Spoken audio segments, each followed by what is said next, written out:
Hello and welcome to a quick rundown on Flamebender.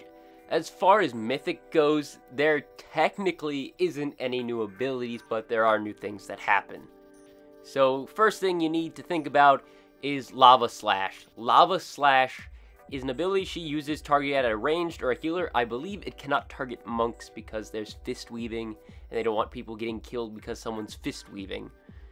But Lava Slash will target one random ranged or healer, and it will leave that line that you can see right there going to the other Warlock, and that will deal damage to them and leave that line that deals damage to anyone who walks through it. You don't ever want to be near each other, or definitely never near melee, because it will chain to anyone near you and do increasing damage. In other words, if you stand in melee, everybody will instantly die. And I'm not kidding, even on normal, everyone will instantly die. So as soon as you're done, if you ever have to run into melee for any of the other abilities, get right out. You just want to stay 7 yards away from everyone. As you've seen, people have been running in. If they get a circle around them, that is Molten Torrent. Just deals a high amount of damage to you and anyone near you. You want to run into melee, split it with everyone. Lava Slash can't target you while Molten Torrent is targeted on you. So you're fine to run in, then run back out. Now, what you're seeing now is the dogs. Once she reaches 50 energy, which is 50 seconds in, she gains 1 energy per second. She'll release dogs on normal and heroic. It's 2 dogs, one overheated, one not, and they will alternate every about 8 or so seconds. Technically, because there's a little cooldown, it's 9 seconds, but every so often they'll swap.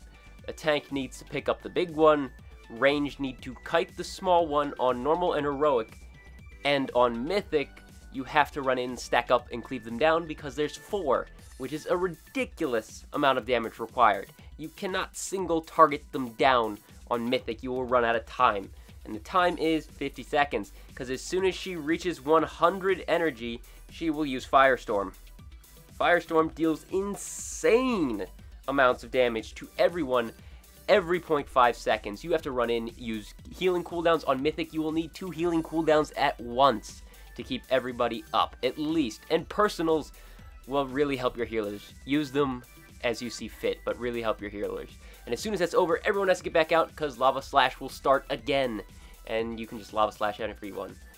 And all these weapons you see, she'll be doing that the entire fight, from the beginning to the end. At the beginning, one will come out a few seconds in, and it'll continue to do that throughout the entire fight. The spinning weapons will deal high damage to anyone they hit, and they drift around a little bit within the area they fell. On Mythic, they never, ever go away. So you will run out of space eventually on Mythic and get bunched up so close that you're almost Lava Slashing the melee.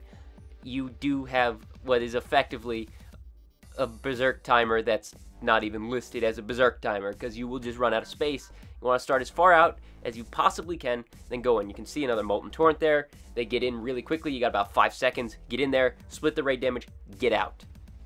Now, as far as tank swapping goes, she has an ability called Rising Flame. It's just a dot that she leaves on the tank, stacks up. You just swap whenever you can't handle it. And as far as the wolves go, wolf swapping, it's just after either 2 or 3 charged breaths, whichever your tank can take. It deals a decent amount of damage. You're going to need to rotate cooldowns in. It does a decent amount of damage, and then it will increase the damage of the next one by 100%, depending on your gear, whether you can take 2 or take 3. It does 3 before every fixate changes, so some people switch on 3 just because it's easy, but if you can't handle the damage, just switch on 2, you'll be fine. One final thing that you see on every difficulty is Blazing Radiance. Blazing Radiance is targeted on 2 players. One, I guess, if you have 10 players. I haven't tested it. But on Mythic, since you have 20 players, it targets 2. I guess maybe with 30 players, it'll target 3. You saw it come up there at the top just a second ago. And there it is again, Blazing Radiance. You deal AoE damage to anyone near you. It's pretty much negligible on normal. If you're overgeared or decently geared, negligible on heroic. On Mythic, it will just flat out kill people standing near you. So you have to get even farther away from other players when you have it. And you don't stack with people during the Firestorm. If you have Blazing Radiance, it will last a couple seconds into Firestorm. What you do is you stay out, tell the healers via TeamSpeak, Vent, you're like, okay, I'm targeted by this, I can't run in, target me or I'm going to die. You pop a personal cooldown, You stay out until it's gone, then you run in for the last 5 seconds or so of Firestorm, and that's it. You do not want to run in on Mythic with Blazing Radiance. You will kill a bunch of people. You will, flat out. It does like 75 to 100,000 damage per second to everyone near you on Mythic. You definitely do not want to worry about that. Also, you saw some swirlies appearing on the ground. It's really not even listed in the actual dungeon journal. These little swirlies, they just randomly pop out. Just move out of them. They do a little bit of damage. Even on Mythic, it's negligible. Other than that, nothing else much happens, so I'm going to explain the difference between the wolves on Mythic, the wolves on Normal and Heroic. We also stack so they don't run near weapons. You see that line in between them? The line goes from the overheated to each individual regular Cinder Wolf. It's not in between the regular Cinder Wolves. On Mythic, you're not going to see this giant spider web of lines, but if you stand in it, you'll get a stacking debuff that will eventually do so much damage that you die horribly. You know, 2 stacks on Mythic, you're going to need to be targeted by a healer. 3 stacks, you're dead. A couple stacks on Heroic or Normal will probably kill you.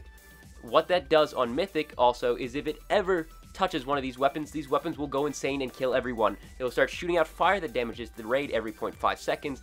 It will deal massive, massive damage. It will deal something like 500,000 plus damage to the entire raid, every single raid member, in a matter of about 3 seconds and kill everybody. And actually that's happened to us during our progression because someone walked out with it. So on Mythic, dogs have to be stacked right next to the boss. The Charring Breath is an AoE, by the way, so if you're tanking it, keep the dog right next to the boss, but face it away from everyone, or else it'll just breathe on everybody and deal about 200,000 damage for the first breath. If they have a stack of the debuff, it'll do about 400 to 500,000. Another stack of the debuff, you're talking 600,000 plus damage to just any random DPS, so you don't want that to happen. That's when you use your tank cooldowns. Other than that, you saw Aknor at the beginning. Leaving him alive is an achievement. I recommend doing it on Normal. He's just a little bit annoying. He jumps around knocking people back and dealing some AoE damage to nearby players. But you just kill him off really quickly in the beginning. Nothing major, you lost at the start. Now, I forgot to mention that the wolves have to die at the same time because they have what is known as a rekindle effect. Because if you kill one way before the other, maybe 5 seconds or more, it's gonna get back up with full health and you're gonna wipe, because when Firestorm is cast, any wolves that are alive will also cast at the same time. And if I'm saying you need a healing cooldown to survive one, imagine 3 on Normal and Heroic or 5 on Mythic. 5 Firestorms. Unless you got 10 healing cooldowns running at once, you're dead. So just make sure they all die at once. Just use personal offensive cooldowns whenever you're taking a lot of damage. And that brings us to the end. That is everything for Flamebender Ka'graz. And remember, the biggest reason that anybody wipes is the wolves not dying at the same time and a rekindle happening. So if a rekindle happens, you can just basically call a wipe. Just watch that. Have your raid frame set up so you can see it. But that is everything covered. Thank you for watching. I'll see you next time. Tyrael, out.